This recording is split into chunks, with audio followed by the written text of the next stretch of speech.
Fakta pilu wanita hamil tewas di Kelapa Gading padahal baru merantau 2 hari. Akhir perjalanan hidup RN, 34, berakhir di Jakarta. Karyawati salah satu ruko itu tewas di hari kedua merantau dari Lampung.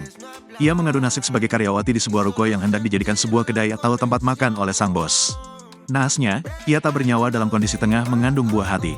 RN ditemukan tewas bersimbah darah di ruko tempat kerjanya di Jalan Boulevard Kelapa Gading, Jakarta Utara, pada Sabtu, tanggal 20 April tahun 2024, pagi.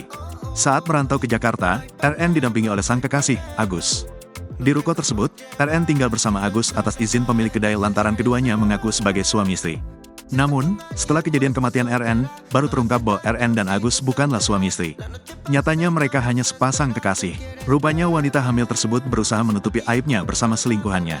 Sebab korban, RN diketahui masih memiliki seorang suami dan sudah memiliki 3 orang anak.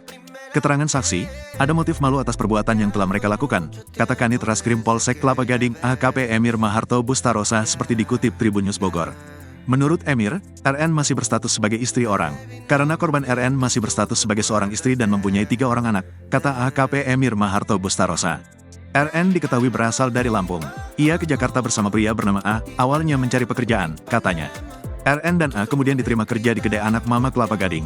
Mereka tinggal di ruko tersebut bertiga bersama seorang saksi, R, korban dan pelaku baru beberapa hari tinggal. Awalnya itu mencari pekerjaan, katanya. Kata AKP Emir Maharto Bustarosa, usia kandungan RN sekitar 3-4 bulan. Sampai muncul dugaan bahwa RN meninggal ketika hendak menggugurkan kandungannya. Kami masih mendalami.